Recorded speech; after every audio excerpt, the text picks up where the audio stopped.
Just a little bit of background about myself that I'll share. One of the things that makes me a little bit different than some of the people that are out there talking about LinkedIn is I actually use it as a recruiter. I've also used it as a job seeker. So a lot of the tips that I'll share with you tonight are very grounded in practicality. A second thing I want to share, I liked your opening message, Guy, about the whole water cooler concept.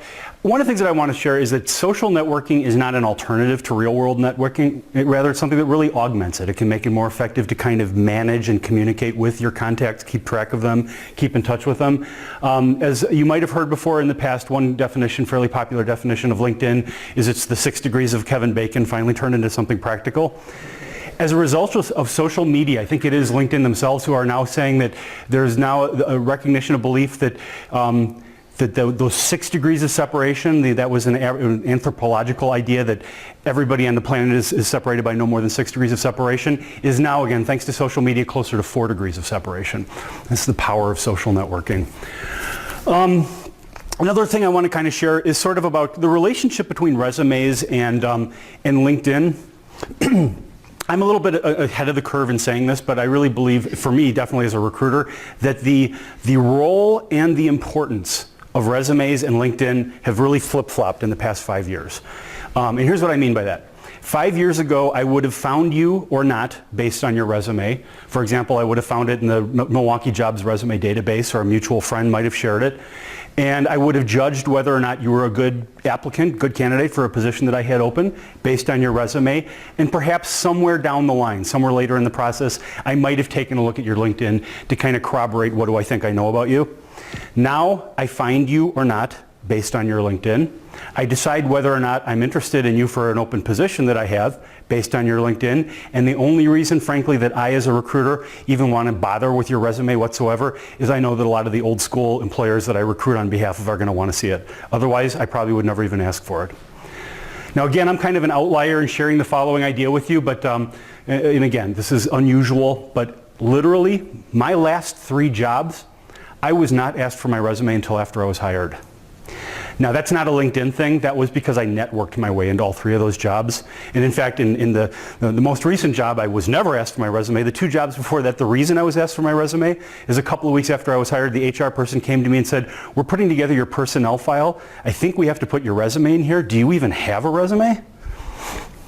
So the last kind of piece of backdrop that I want to share with you before we dive in here is kind of the harsh reality of something very unfair that a lot of us are facing in the form of ageism. Now, I kind of believe, this is oversimplified, I don't think there's actually a lot of ageism out there. I don't think there are a lot of employers who just automatically discriminate against age. Rather, it's things they associate with age. And a real good example is not being up to date with the latest technology, right? Can you think of a better way to sort of support that stereotype than having a really bad LinkedIn profile or not being on LinkedIn? And here's the unfair reality of this. Honestly, an employer these days, if they're thinking about hiring somebody who's 20, 25, 30 years old, and they go out and they look on LinkedIn and they can't find them, or they don't have a good profile, here's what they're going to think. One of 2 things. 1, oh, kids these days. Or 2, too cool for LinkedIn. I like that. In contrast, for some candidate who's 50, 55, perhaps even north of that, again, totally unfair. They're going to go out there, they're going to look. If it's a bad profile, if there is no profile, ooh, not keeping up with technology, not keeping up with the latest trends, coasting.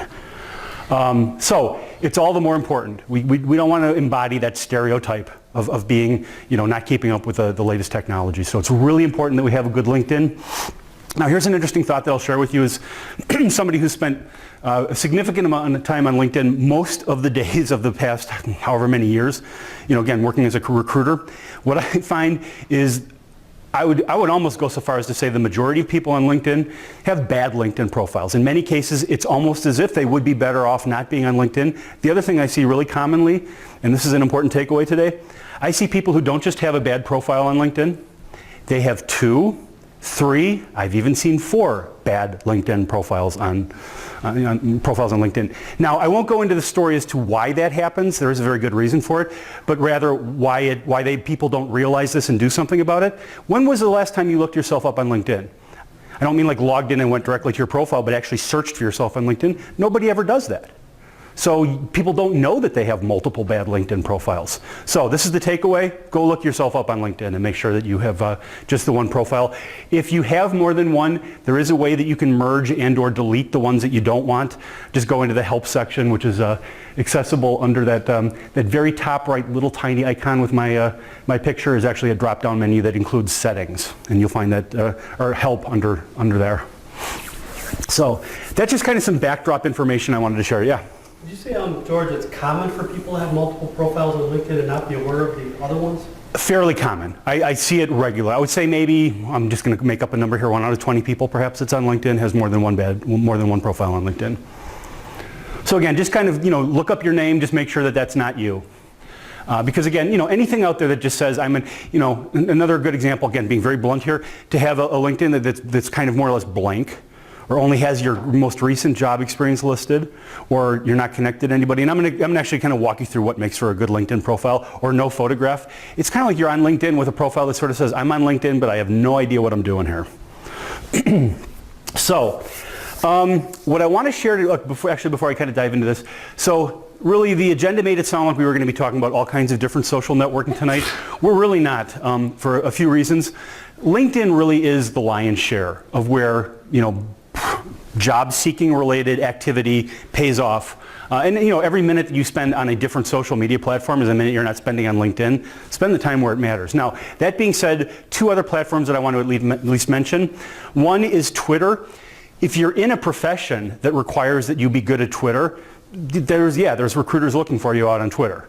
If you're not, there's still recruiters out there who assure me that Twitter is a great recruiting platform. Most of the recruiters I know do not think that. I do not think that. But secondly, Facebook. I actually talked to a guy recently who works for a company that was acquired recently by a French company that sells job postings on Facebook. Interesting concept. Couple of thoughts about that. And I'm always a little bit skeptical, so I had a good conversation with him about it. And he had some really good comebacks to a lot of the kind of objections I raised. One of which I said, are people really on Facebook to find jobs? And he said, not everybody, but if you find them and you throw a relevant job at them. Secondly, he pointed out that at a time when Twitter is in decline, LinkedIn is kind of holding steady at best, and a growing number of LinkedIn users are very unhappy about some changes that the people at LinkedIn have made. Facebook actually is still growing at a very healthy rate. LinkedIn lies to get to the idea that they have 400 million active users.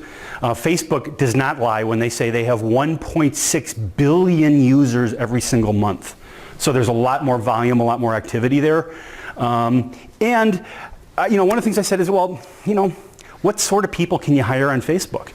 But then I kind of answered my own question. Here's a good example. My wife is a nurse. Nurses aren't on LinkedIn. You will not find nurses on LinkedIn. You'll find them on Facebook. So, here's another example. So who all in this room is on Facebook? Who all uses Facebook? You know what? I'm guessing that a lot of us are exactly the demographic and type of job that we would think. You can't find us and hire us on Facebook, so we're kind of walking proof that that's not necessarily true. Now, to the extent that any of this might be relevant on Facebook, there is a section, and it's been a while since I've been there, somewhere you have to kind of drill down to get into it, where you actually fill in some business information about yourself. Essentially what you would do is copy and paste pieces of your LinkedIn into Facebook. If you don't do that, it's going to be useless to you in terms of, because Facebook will not have the information necessary to put relevant jobs in front of you. So that's really the non-LinkedIn portion of our social media, social networking conversation. Again, really want to focus on LinkedIn. And there's 2 fundamental techniques that I want to talk about tonight, possibly a third if we have time. The first is simply being findable, so that when recruiters are looking for somebody who has skills like yours, that you actually come up in the process. And that it does a good job of telling your story when you do get found. So that's kind of where I want to start here. And really the key to being findable on LinkedIn is, of course, your profile. So first part of this presentation really kind of comes down to, we all know that we should put our best foot forward on LinkedIn. That's what we want to do. So what exactly does that look like? So I'm going to kind of walk you through the pieces, parts, sort of an analysis of what makes for a good LinkedIn profile. Okay, anybody who's ever been to any LinkedIn profile or any LinkedIn kind of training before is going to know the answer to this question. What is the most important part of my profile? What is the first thing that catches your eye? The picture. LinkedIn, ultimately is about people connecting with people. That's really an important part for a number of different reasons.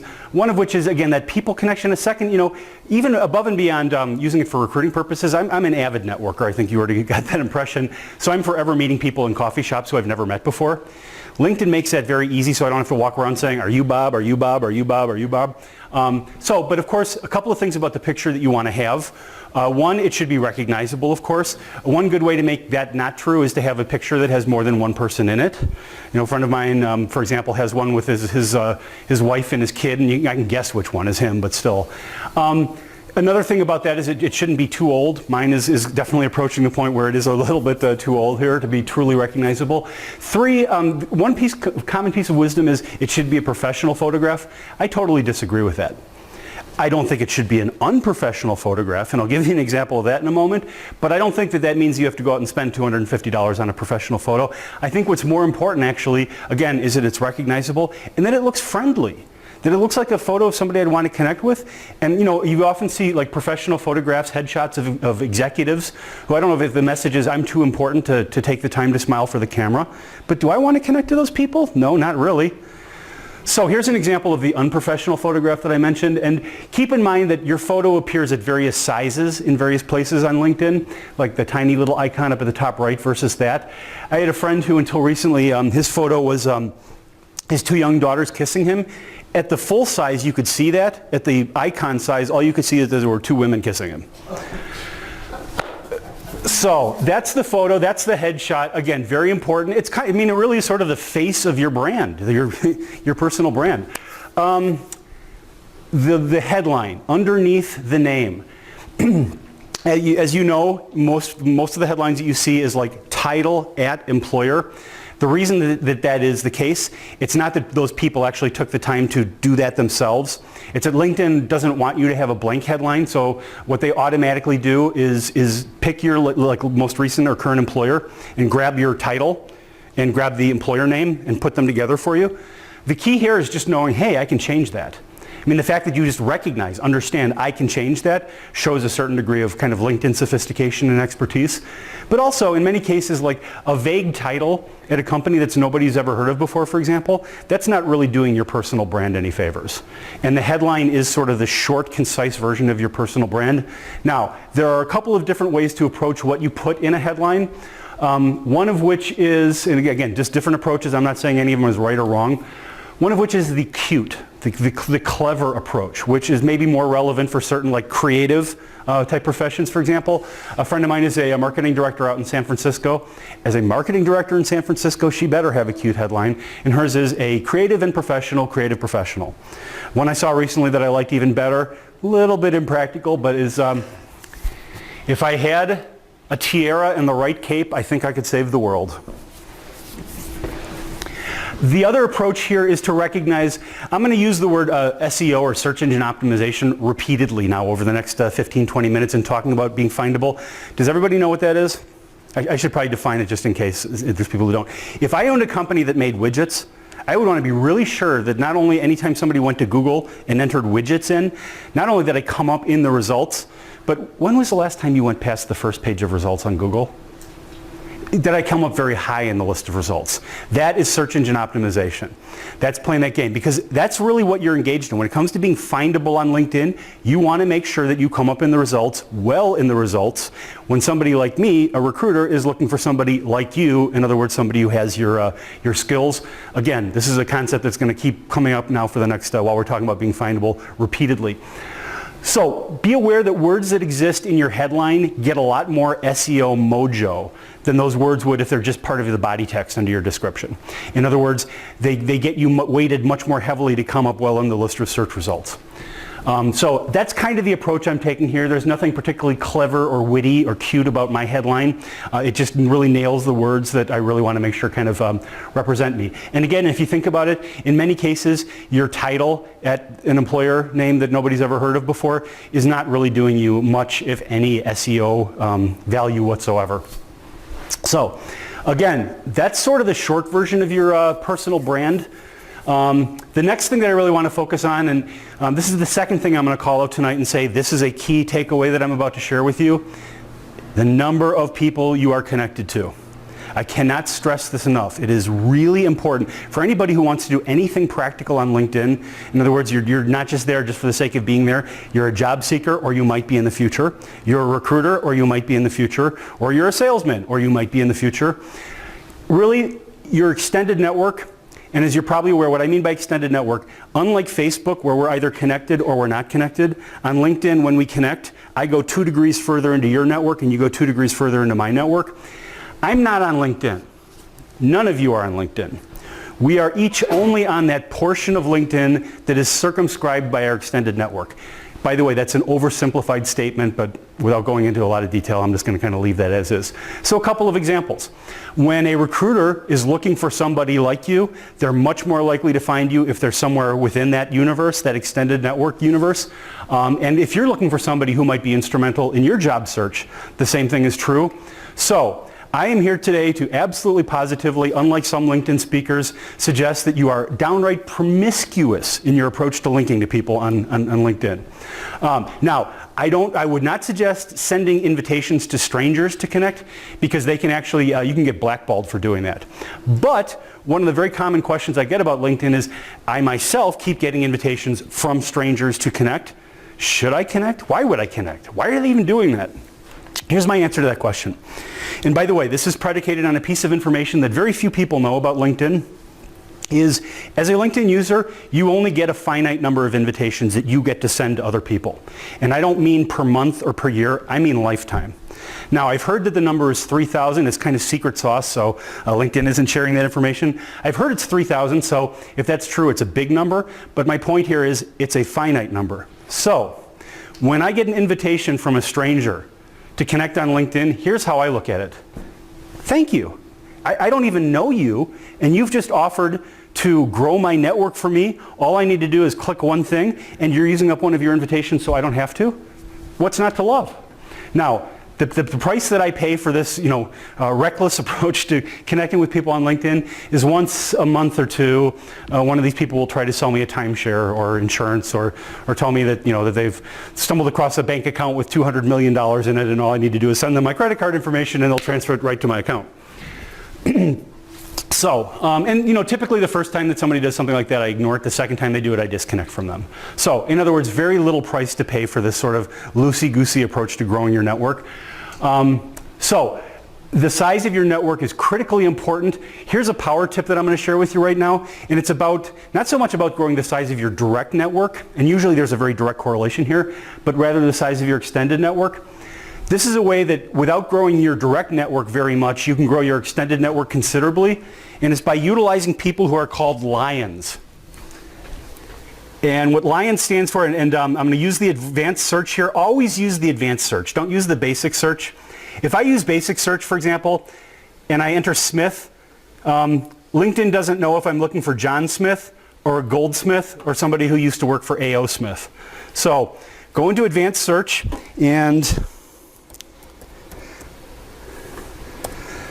LION. Now, would it come up even better if I would have used capital letters? So, LinkedIn Open Networkers. These are people who basically are trying to maximize the size of their network. There's no training or anything that you need. It's a self-designation. What it basically means, plain and simple, is if you invite me, I will not say no. I want to grow my network, therefore I accept all invitations. So, there's 3 reasons why these people can really help you grow the size of your extended network. Or I should say 3 reasons why these people are especially valuable to anybody who's in job search mode. 1, many of them are recruiters, so they tend to have networks that are optimized for recruiting. They are recruiters, they're connected to a lot of other recruiters. Secondly, unlike most strangers, they not only won't report you, as if you invite them, but in theory, again, the designation LION means that they're going to say yes. 3, because they are lions, they tend to have ginormous networks, which is why, here's why the value, because they tend to have enormous networks, and again, there's that whole, when we connect, I go 2 degrees further into your network. For me to connect to a lion often grows my extended network much more than connecting with 100 normal LinkedIn users. Make sense? Now, that being said, a couple of thoughts about connecting to lions. 1, don't spend a lot of time vetting them. It doesn't really matter what field they're in. It doesn't even really matter all that much what their location is, though you might want to shoot for ones that are in the United States, because by the time you get out into their second and third degrees, people are all over the board. Literally, I mean, in terms of geography and in terms of what profession they're in. So don't worry about that too much. The second related tip, though, is lions are a great way to grow your extended network. Don't bother to connect with more than 10 of them. Now, that's an arbitrary number, but here's why I'm kind of suggesting that. Because they're lions, they tend to overlap because they're all interconnected to each other. Therefore, connecting with 100 lions is not going to add 10 times more people to your extended network than connecting with 10 lions. So arbitrarily, I'm just suggesting somewhere around 10 of them would be a good way to very quickly and easily grow the size of your extended network.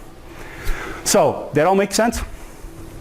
Yes? How do they get to be lions? All they do is just put that keyword somewhere in their name or their headline. Again, it's just kind of a signal to the world. If you invite me, I won't say no.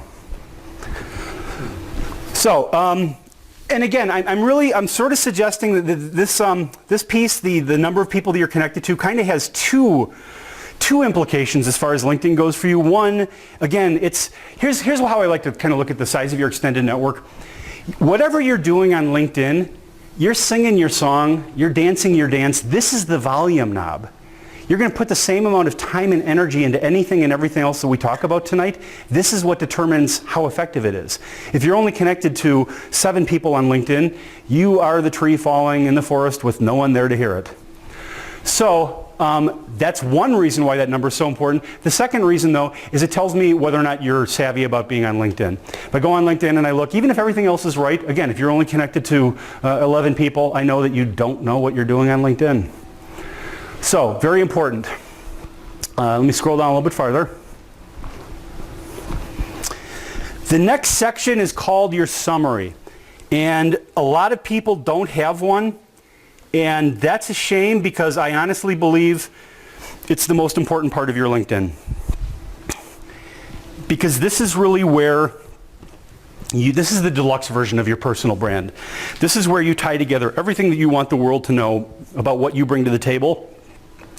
There's always a question behind the question. If you're a job seeker, the question behind the question is, why should we hire you? But that provides a really good acid test, by the way, for what you should or shouldn't include. People say, is this personal information? Is it professional information? Is it about my education? Anything that answers the question, why should we hire you, is fair game.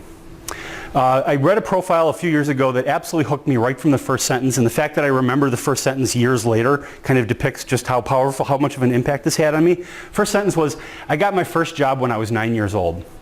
I was hooked. There was no way I was not going to read the rest of that profile. So, and obviously a very personal fact that somebody's volunteering there, but again, it was kind of the opening volley in a profile that talked a lot about, somebody who had just a tremendous work ethic, who had really kind of climbed the ladder starting when she was 9 years old. So, now, I think I've said a couple of times about, this is summaries where you tell your story. When you tell a story, isn't it a little bit awkward and weird to tell a story in the third person? I mean, it's like something out of an episode of Seinfeld to talk about yourself in the third person. So people are on the fence about the rest of your LinkedIn and whether it should be in the third person, like that really awkward way that we're taught to write our resumes. Third person, no personal pronouns allowed, which, by the way, as a recruiter, let me be the first one to say, I really wish we would get rid of that stupid rule. Why? But under your summary, tell your story in the first person. Now, I want to share an article, and I think, Tom, you and I think I talked about this article once, by a woman by the name of Liz Ryan, who does a lot of writing on LinkedIn. I really love this article. It's been a while since I read it, so I'm sure I'm going to butcher it, but the name of the article was Your Story is Your Brand. And it starts with a hypothetical conversation between her and her daughter, who says something along the lines of, I saw that letter on your desk in your office from that guy in Chicago who says he's the best salesman in Chicago. Do adults really talk like that? And Liz is like, where are you going with this? I don't quite understand. And her daughter said, I hate it when people tell me what I'm supposed to believe about them. Tell me your story and I'll decide for myself. And Liz said, okay, can you give me an example of what you're talking about? And her daughter said something along the lines of, well, you know that I'm on the choir at school. And there's a girl who's on the choir. We all know that she's the best singer on the choir. But if she walks around telling people, I'm the best singer on the choir, nobody's going to like her for that. Nobody's going to respect her for that. In contrast, if she comes into school one Monday and is like, there was that state singing competition over the weekend and I won. We're all going to be really happy for her and we're going to give her a big hug. So here's where I'm going with this. Think about this for a second. I mean, if this is making sense to you, I like this general line of reasoning. Think about the way that we're trained to write our resumes. Oh my God, what a gross violation of what otherwise seems like a very sensible, human-centric quality. So, especially under your summary, in fact, primarily or exclusively under your summary, tell your story. Tell a story. Don't tell people what they're supposed to believe about you. Tell them a story that illustrates what you'd like to believe them about you. And if you want an example of what that can look like, feel free to take a look at mine. And by the way, if you want to grow your network, at least by one person, by all means, feel free to send me an invitation. So that's kind of the summary. Now, some common mistakes I see, by the way, about summary. One, people who just don't even have one. Wow, this is the piece. This is the linchpin. This is basically the thing that sort of ties together everything else on your resume and your profile, your LinkedIn profile, and anything else that an employer might know about you, and you've omitted it altogether. Not a good idea. Second common mistake is a summary that summarizes what you are currently doing or have most recently done. If that's the whole answer to why should I hire you, what do you bring to the table? Okay, but to me, it's really, in a sense, kind of your whole lifetime is really much more the appropriate scope for that. Third, I see fairly commonly, especially when people work for or worked for companies that encourage this, what's under the summary is literally the About Us section from the company's website copied and pasted onto the profile. And I think what people think that they're doing is kind of taking one for the team when they do that. No, what they're really doing is, again, kind of telling the world, I'm on LinkedIn, but I don't know what I'm doing here. I see that especially commonly on CEO websites, where it's like the CEO selflessly believes that their profile should really be about the company, not about themselves. No, your profile is about you. You have a company profile. That should be about the company. So that's the summary section. Any questions about that before we kind of move on? Yeah. How long would you say is optimal for something like that? I wouldn't really worry about that too much. I would make sure that you have enough information rather than worrying too much about too much information. I love the wonderful Abraham Lincoln quote about that. He was once asked how long a man's legs should be, and his answer was long enough to reach the ground. I think that's same kind of true with your summary. I mean, it kind of depends on what your story is. LinkedIn will not let you write a novel, so you're not going to be able to make it much too long anyway. But it's not, if somebody doesn't want to read your whole story, they're not going to read your whole story, so I wouldn't worry about that too much. You got 2,000 characters including spaces. Okay, excellent. I know because I just redid mine. Okay, so experience. Now, this is the section that basically lists all of the places that you've worked. Again, some common mistakes that I see people make. One, they only have their current or most recent employment listed, or they only go back just a little ways. Whatever rule you might use about that on your resume, for example, and there's a number of different rules of thumb that I've heard, it doesn't apply in your LinkedIn. Here's what I would suggest is go back to your first relevant job. I mean, perfect example for me, my first job out of college was while I was looking to find a quote-unquote real job. I worked as a part-time pressman. That doesn't really belong on my LinkedIn, but the first real job that I found not long after that definitely does. Now, of course, for some of us that raises, once again, concerns about ageism.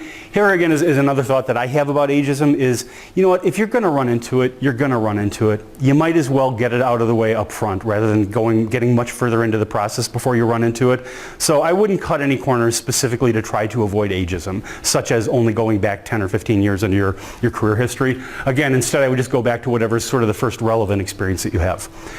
So another mistake that I see is people who maybe list all of their experience, but all they really have is the name of the employer and then maybe their job title and the dates and stuff like that.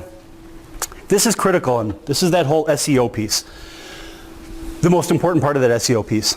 And in order to really illustrate this effectively, what I'm going to do is share with you how recruiters use LinkedIn and what we learn about doing searches, because this is very important when it comes to kind of informing you what type of content to include under your descriptions for the different jobs.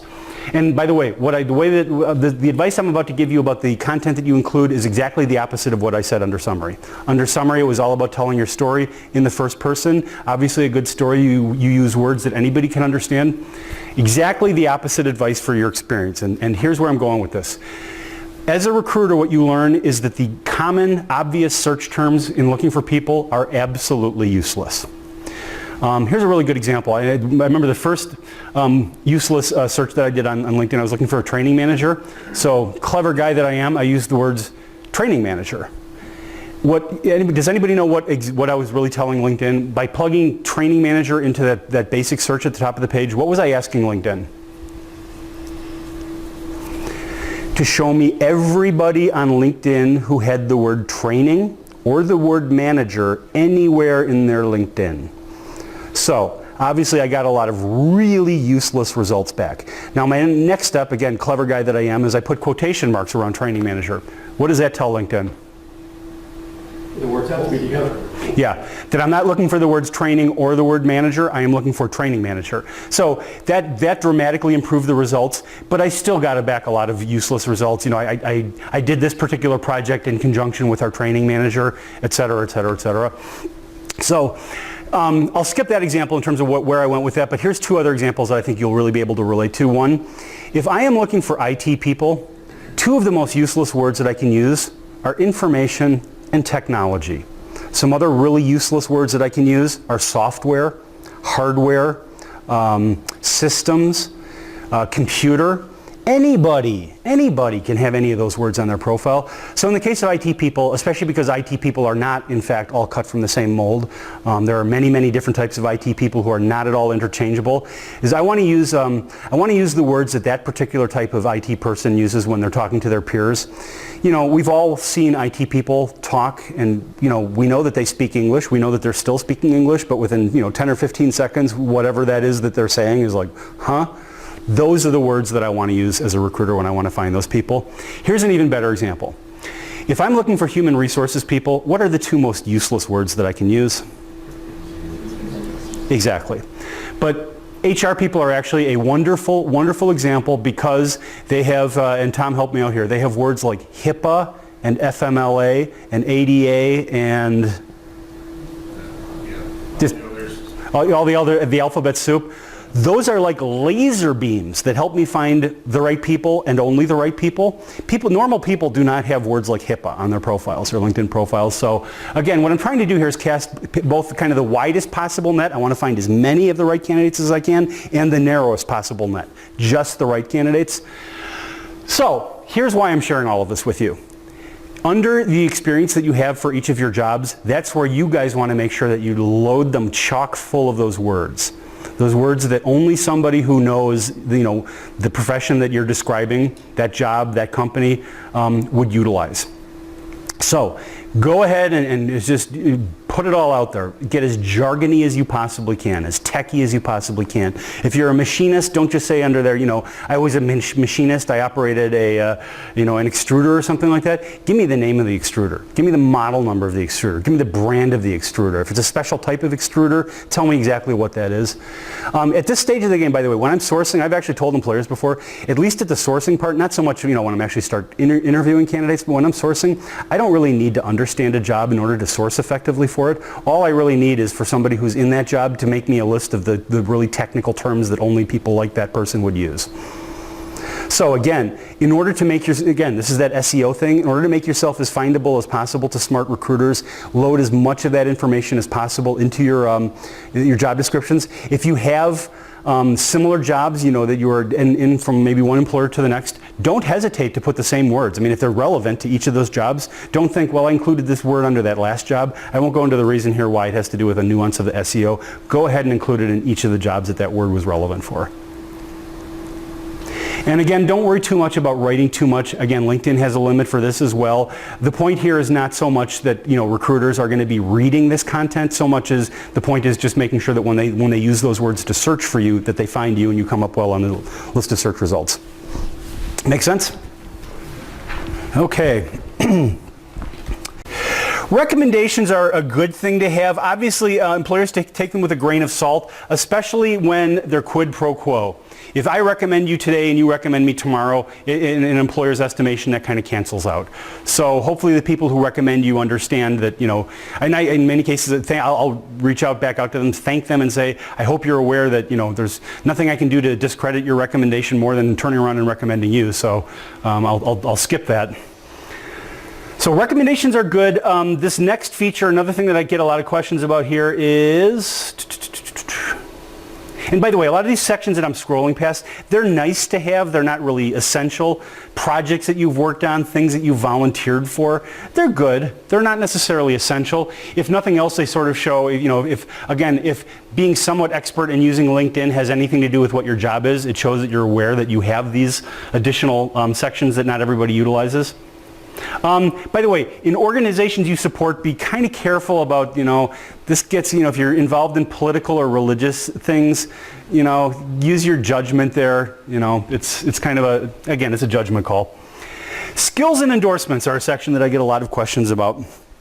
A lot of people really do not care for this section. It's confusing, and there's a couple of reasons why people don't care for this. One of the common questions I get is, why do I keep getting endorsements from people that I barely know or don't know for things that I don't know anything about? Has this happened to anybody?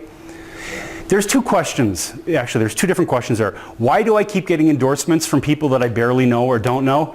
Because you took George's advice to start connecting with people that you barely know and don't know.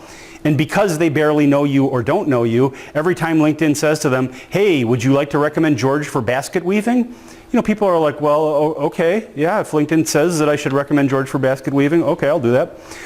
So, as somebody who's receiving those, I'll come back to that in a second in terms of what you should do about that.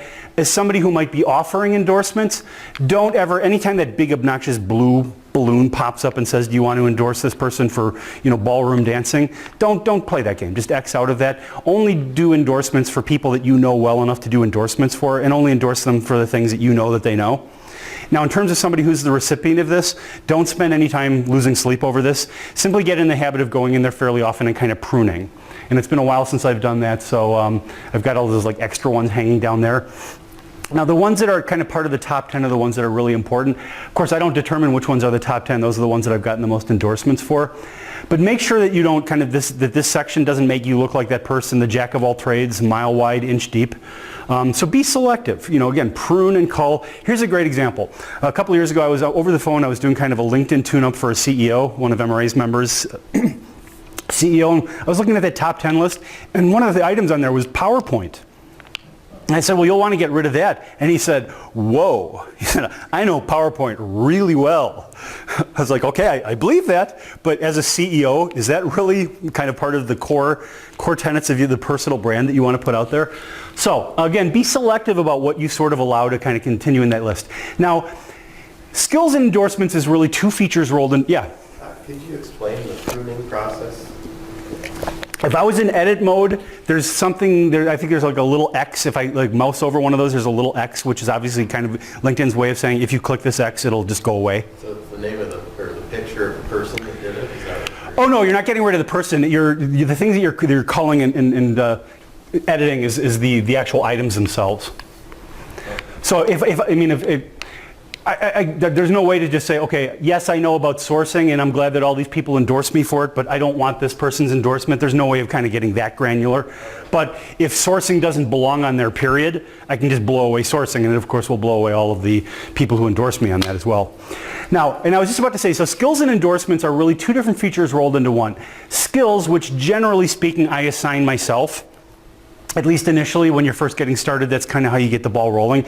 After a while, people can actually designate you for a skill that you haven't said yourself that you have, which is where the basket weaving type things come in. I understand that one of the options that's actually available, because this is kind of a predefined list on LinkedIn, one of the predefined options is time travel. So,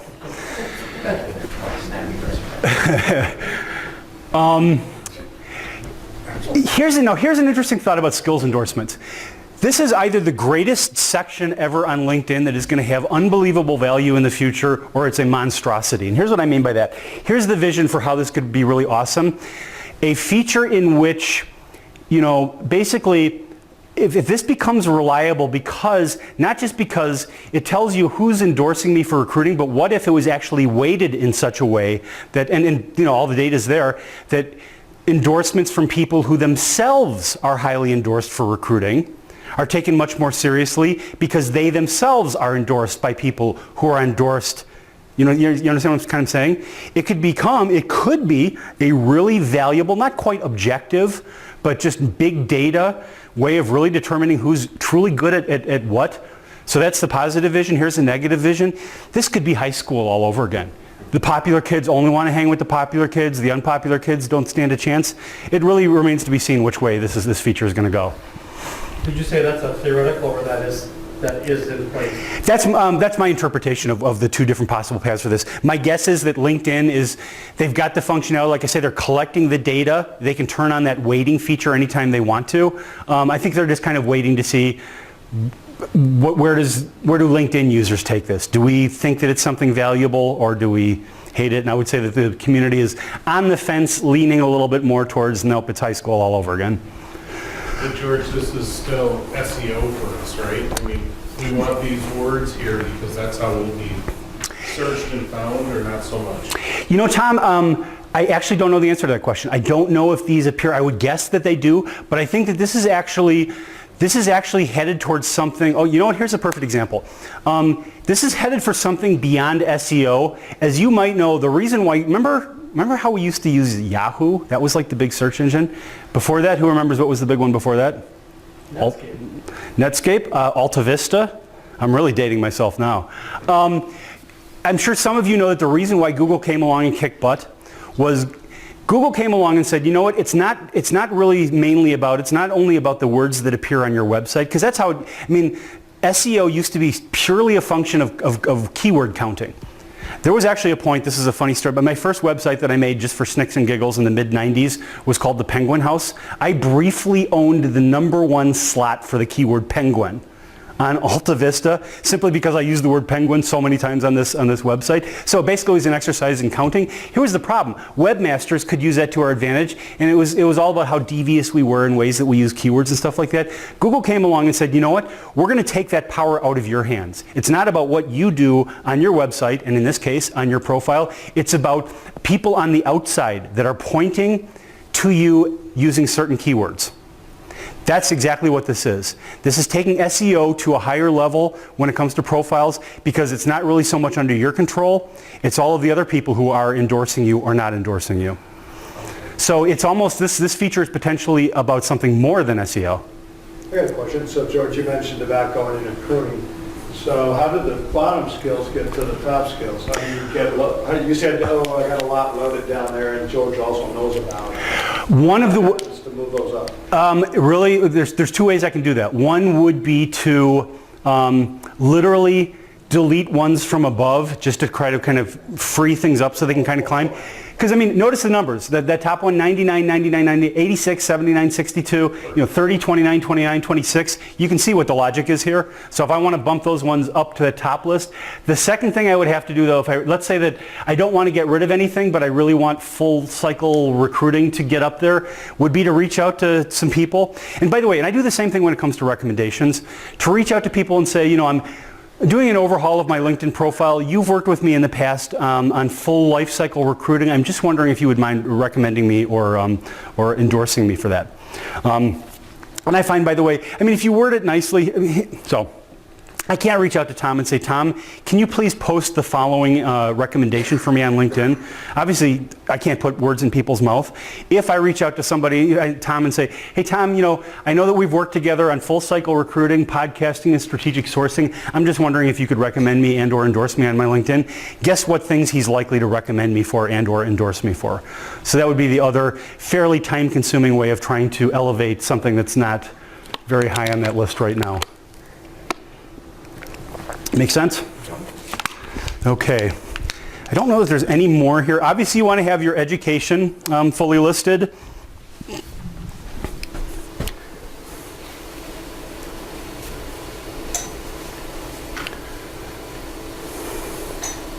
Yeah, the rest, recommendations, there's a separate section for them, but they also appear under the various jobs that you've already had. So The groups that you're in, this can be kind of handy, by the way, and one tip that I should, again, this is maybe really, really powerful takeaway number 3. Don't reinvent the wheel.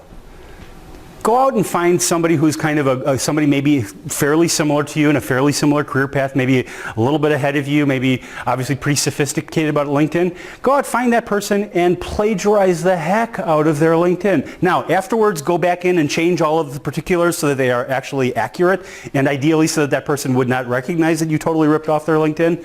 I'm being kind of facetious here. Just don't try to figure this all out for yourself. Find somebody who you can really model, or more than one person you can really model your LinkedIn after. But the reason I kind of thought about that here is anytime you see somebody who kind of corresponds to what I just explained, take a look at what groups they're in. And I'm looking at mine, so I can't do this. If you were looking at mine, there's actually a little join button that appears on my profile when you're looking at it, just to make this really easy. Because you want to be in groups that are relevant. Those are LinkedIn groups? Those are LinkedIn groups, exactly. Which, by the way, leads to a second, because we're talking about, this is still under the umbrella of findability. Everything we've been talking about is sort of like your individual profile being found through SEO techniques. Another way that recruiters try to find people is they find groups that are relevant. And they go to that group and they simply look through the list of members. Now, that tends to backfire from time to time. A while back I was looking for some CNC welders, and I knew that I'm not going to find CNC welders on LinkedIn, but I figured I'd give it a try anyway. I found a group of CNC welders. There were like 6,000 people in it. I joined the group. They actually let me in, which was kind of a surprise. And anyone want to guess what I found? 6,000 recruiters! Which leads to a second thought, by the way, before I forget this. The one other place you want to really make sure that you have your, for findability, that you want to put your resume, because it doesn't have profiles, is Indeed.com has a resume database. One of the things that I like about it is, especially for the types of people that I can't find on LinkedIn, in many cases those are exactly the sort of people that I can find in the Indeed database. That being said, there's no reason why you can't be and shouldn't be in both. And recruiters tend to really like the Indeed resume database because these days when we reach out to people on LinkedIn, more often than not we don't hear anything back because they're not necessarily there because they're looking for a job. People who are in the Indeed resume database, the reason why they are there is that they are looking for a job, and in fact they've put their resume there deliberately in the past few months. So tend to get a much higher response rate. Okay. So I think that kind of wraps up the findability portion of this presentation. Any questions before we talk about the flip side of that coin? The flip side I'm referring to being finding people. And this is a really good example, what I'm about to share with you, of how social networks can augment your real world networking. And again, think back to what I shared about my personal experience, not having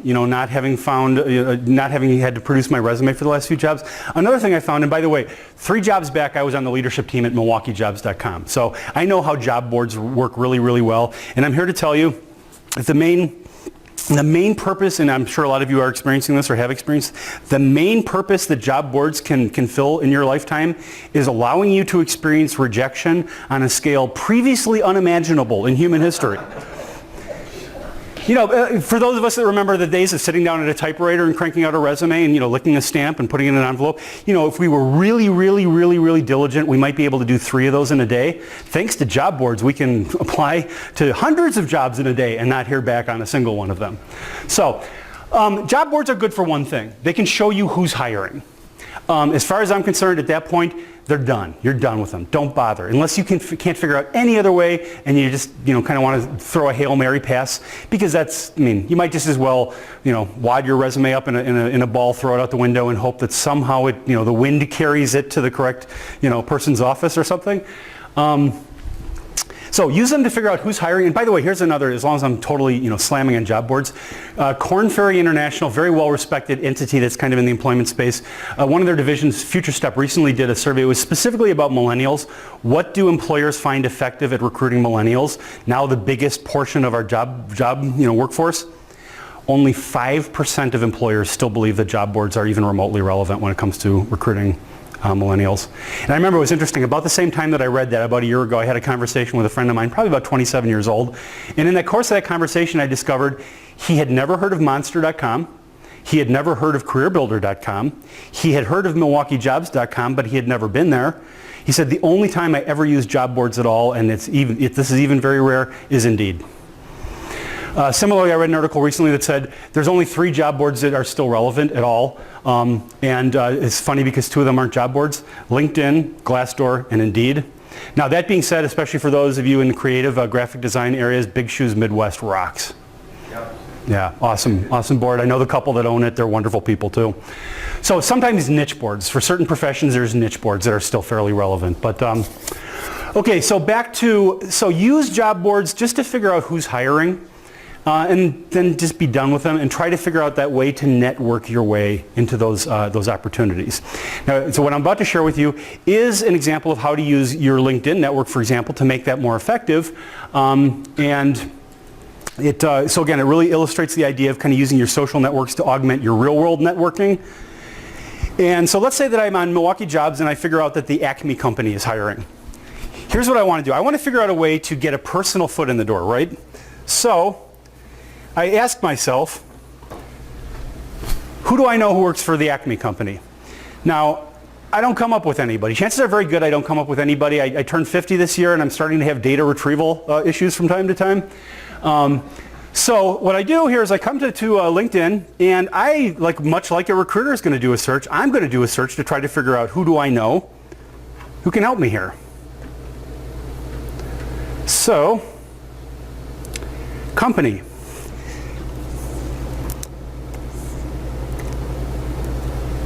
Acme, and let's say I want to narrow it down to current.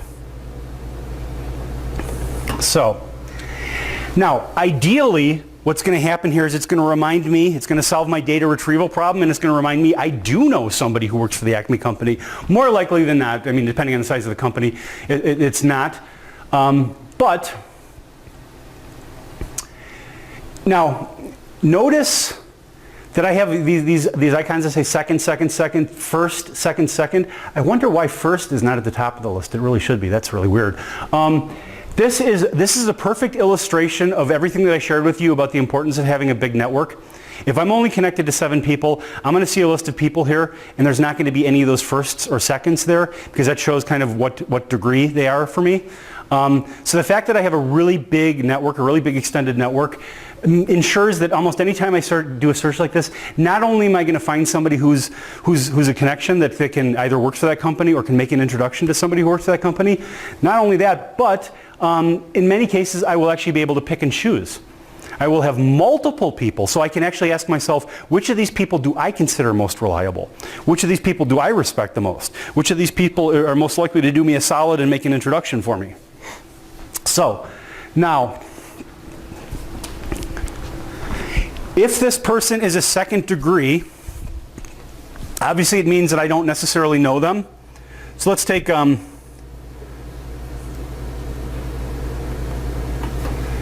this person, and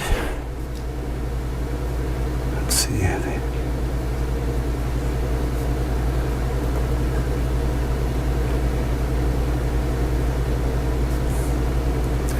I don't know why jump me to the company rather than the person. Let me hop back again. Oh, okay, there it is. So, by the way, I used to do these classes very frequently, and there was like a search that I always used for this portion that I always picked the same person. And it finally occurred to me after about a year or two of doing that, this woman must have really wondered why I was like totally stalking her on LinkedIn. Why is that guy looking at my profile again? So there's all kinds of features that are really wonderful on LinkedIn. I think if I had to choose the one single one that is the most valuable for you as a job seeker, especially to use to augment your real-world networking, it's that panel right there that shows how am I connected to this person. So I don't know Mark personally. He works at Acme. I want an introduction to this guy. Who can I reach? Who can make that introduction for me? So it actually shows me the people who we have as mutual connections, for example. In some cases, that's not what they are. It might say that they're in a group together on LinkedIn or something like that. But again, I can pick and choose which of these people is most likely to be the most reliable, likely to say yes when it comes to an introduction. Now, at this point, I want to pause and answer 2 questions. 1, why would that person make an introduction for me? And 2, why would that person talk to me, and what do I think I'm going to get out of that conversation? And I think that, I know we're kind of approaching the 8:30 here, so we'll kind of wrap it up with this, but this is really important. I mean, and this again is that how do you use social networking to augment your real world networking activities, which are so valuable when it comes to job seeking. That's how I found every single job in my life, with the exception of once that a recruiter placed me. I mean, obviously I understand the technology of recruiting and job seeking as well or better than anybody. I've never found a job once that way. So, why would these people make an introduction to me? If I reach out to any of these people and say, hey, can you introduce me to Mark Miskimen over at Acme Company? If they were to say no, my immediate reaction, I'm a little bit of a smartass, is my immediate reaction is going to be, why the hell are you on LinkedIn? I mean, that's what we're all here for. So the point that I'm really trying to make is the only reason you're likely to run into a no is, again, because you took George's advice and you connected to people that you barely know or don't know on LinkedIn. So in many cases when people reach out to me for an introduction, I have to say, I wish I could, but I don't actually know that person. That's really, I think, the only valid reason why somebody should say, no, I can't make an introduction. So the real question, though, is why would Mark talk to me, and what do I hope to get out of that meeting? And if any of you have maybe even done this without even the LinkedIn angle here, you've just friends of friends, you've reached out to people you don't know personally and asked for some of their FaceTime. It makes me nervous, calling strangers on the phone, asking for favors, can I meet with you, that sort of thing. The odds are stacked in your favor in terms of people saying yes.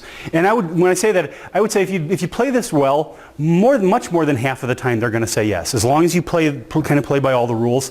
So when you reach out to them, here, I'll give you an example, and I'm just going to kind of make this up on the fly. Mark, they've made an introduction via email. I'm now, you know what? Email is a terrible way to meet people, especially to talk to strangers and stuff like that. So it's time to pick up the phone.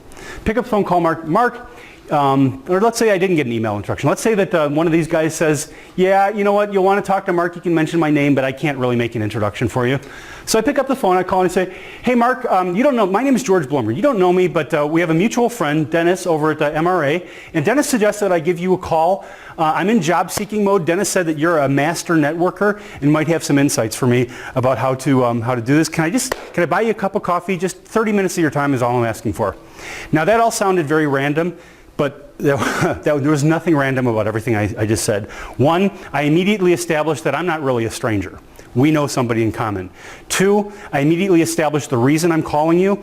And if you ever took Psychology 101, you might remember that there was a famous experiment that determined that anytime you ask somebody for something, if you give them a reason why, even if it's actually a really stupid reason that doesn't have anything to do with what you're asking for, they're much more likely to say yes. Three, I'm kind of making it very safe. I'm just asking for 30 minutes of your time. Can I buy you a cup of coffee? And fourth, there's a little bit of flattery. I'm giving them a reason I want to talk to them. Dennis says you're a master networker and you might have some ideas. Who doesn't like to be kind of flattered a little bit? Now, be careful not to go over the top, and sound downright patronizing or anything like that. And in many cases, you're going to, in spite of the fact that you've been clear that this is not what you're looking for, oh, I'm not hiring. You would want to talk to our recruiter. No, I'm just looking for information right now. And Dennis, again, thought that you might be a good source for that. So if you follow all the rules that I've just kind of suggested, again, much more than half the time people are going to be like, yeah. And, two reasons why the odds are stacked in your favor. One, it's kind of a ask not for whom the bell tolls thing. Right now, it's you calling me, asking for this favor. 6 months from now, it might be me calling you saying, hey, can I buy you a cup of coffee and pick your brain a little bit? Two, this is how smart job seekers find jobs. And smart employers know that. So it's very much in their best interest to meet you. So in terms of what you're looking for from Mark when you reach out to him, here's the thing. You don't really know what you might get out of it, and if you have too kind of narrow a vision about what you want to get out of it, you might miss some things. So I'll give you some examples. You might reach out to Mark, and actually Mark sounds like he's in kind of a talkative mood. And you chat with Mark for 20 minutes, and he says, you know what? I'll tell you, I have a position that's exactly like what you just told me about your background. I've got a position that you sound like you'd be perfect for. I'm the hiring manager. Why don't you come on in and we'll meet? And by the way, that meeting is going to be very different than the meeting that you're highly unlikely to get, but if you do get it off of applying for a job board, where you're typically going to be stuck with some junior level HR gatekeeper who's just looking for any reason to say no to you.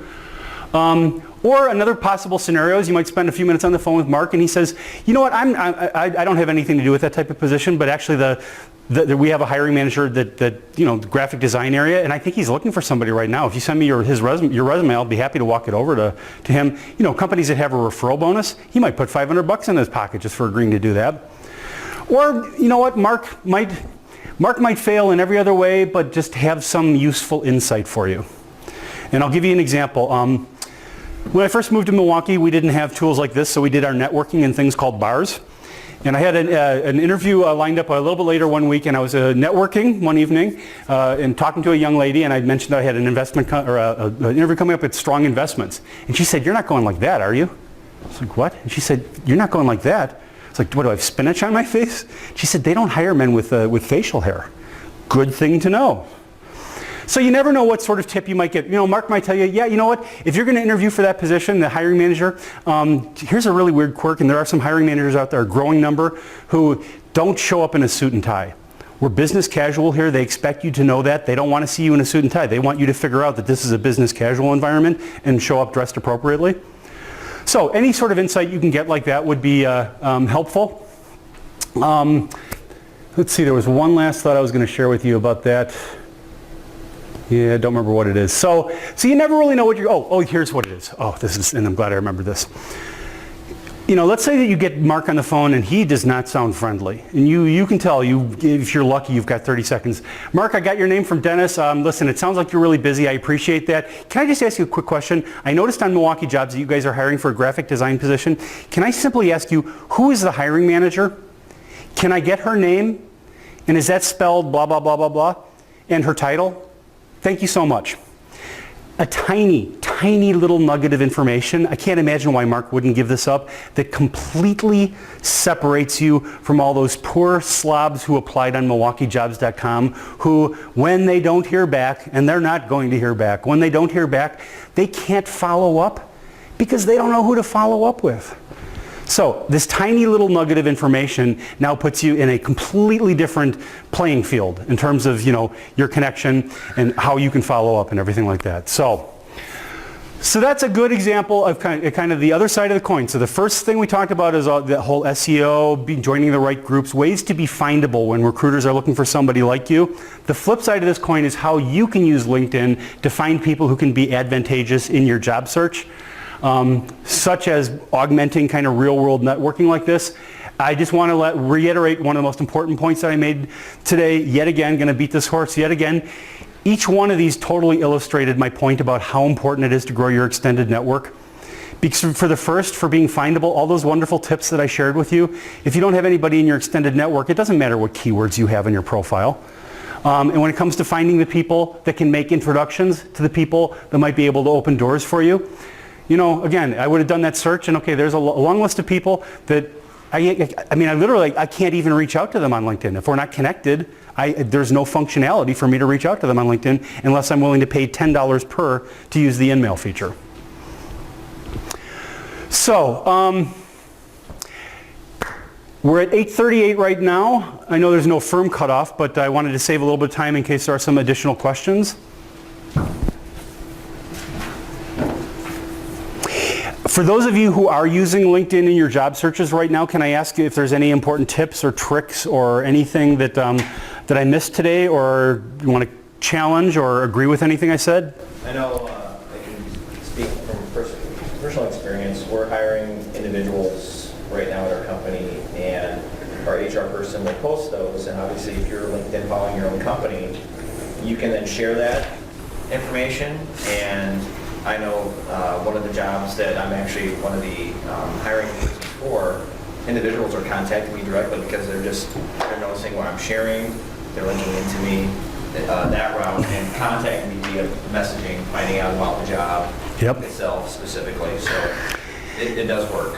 It works, and you actually hit on a couple of best practices. Smart employers these days, the HR people are realizing that one of the most powerful things that they can do is turn other employees in the company into kind of brand ambassadors and sort of proxy recruiters, because in many cases people know people like themselves.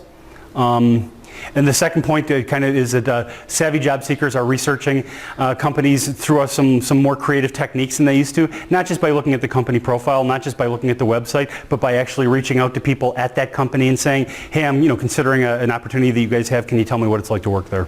That's so true. Tom, did you have something? What about the on-off button as far as when you're changing your LinkedIn? How often, if you're going to make some changes, you want it off, and then others you want it on? Yeah, here's my best advice for that. So what Tom's talking about is under settings, there's a feature where you can actually say, turn on and off the alerts. You ever see the message like so-and-so has a new job, or they changed their profile, or they got a new title or anything like that. I remember one time seeing kind of not exactly a friend, but somebody I knew that I was connected to on LinkedIn, decided to, over the span of 2 days, work days interestingly enough, so she was sitting at her desk, obviously going into job search mode. So over the course of 2 days, I probably got a good 30 updates about things that she had changed. I mean, could she have been any less subtle about this? So my best suggestion, even if you don't need to be secretive about this, it still gets annoying after a while. And if you do need to be secretive about it, this is even more true, is to perhaps turn off the activity broadcasts until the last one you do. And then maybe you can flip it back on and do that last one, and then it looks like you only made that one change. Which reminds me of a separate thing, and then we'll come back to your question here. The most important thing that you can do, by all means look and see whether you have multiple LinkedIn profiles and deal with it if you don't, or if you do. To ensure that this doesn't happen again, 2 things. 1, make sure you don't forget your password. That's how people get locked out of their LinkedIn and end up starting a second one. Perhaps more importantly, the reason why those poor people can't utilize the password reminder feature, which works just like it does on any other website, you say, I need my password, they send it to your email address, is that they associated it with an email address of an employer that they no longer work with. LinkedIn has a really awesome way around that. I love this. It's a cool idea. I'm surprised nobody else came up with it first, which is you can associate multiple email addresses with your account. And for safety's sake, by all means do that. What you don't want to do is only have your current employer's email address associated with the account. I have like 4 different email addresses associated with my account, just to help ensure that you can get those password reminders sent to you in the future. Yeah? I think you've hit on some of it, kind of just the reverse of what you were describing with Mark, where as an employee and a recruiter, what about the reverse where I don't want somebody looking in on my account yet from my company? In other words, just starting to scratch the surface. The last thing I want to do is speed it up, by drawing the wrong attention. And everybody in our company is on, with one exception, on LinkedIn. Yeah. So here's a couple of thoughts on that. One, when I first started on LinkedIn, it was, at least at the company I was at, it was basically considered the equivalent of putting your resume out on a resume database. It was it was judged to be that blatant, I'm in job search mode. Now that's changed tremendously at almost all companies. Being on LinkedIn, being active on LinkedIn is not necessarily perceived that way, but the example that I shared with you about my HR friend who spent two days straight revamping her profile, obviously crosses the line. Here's a suggestion. One, use the turn off the activity broadcast. Second, and this is one that I came up with myself that I'm rather proud of. I love this idea. If you really want to get yourself sort of like free reign to go to town on your LinkedIn, pick up a copy of Wayne Breitbarth. He's a speaker that's going to be coming to talk to your group in several months, who's another LinkedIn expert. Pick up a copy of his book on LinkedIn. Carry it around with you at work and annoy the heck out of everybody. Don't shut up about LinkedIn. Oh my God, I'm reading this awesome book. LinkedIn is so important. It's really important for all of our professional development. If you're not on LinkedIn, you should be, and your profile needs some work. You do that enough, and basically you've got liberty to do anything and everything you want to your LinkedIn. The other one would be if you're LinkedIn with people at work, you could, what do you call it, George? Delink or take them out, I think there's ways you can block certain people from seeing. If you need to, you could prune them and take them off as a connection, so they wouldn't see what you have. Which, I mean, they could take that the wrong way. They might get offended. But then again, much like Facebook, LinkedIn doesn't tell people that you've disconnected from them, so they might or might not notice that. Great questions, just like last time. Well, I hope you all found this very useful information. If you have any follow-up questions, especially kind of important ones, please, Guy knows how to get in touch with me. Feel free to reach out through Guy. Thank you, George. Appreciate it.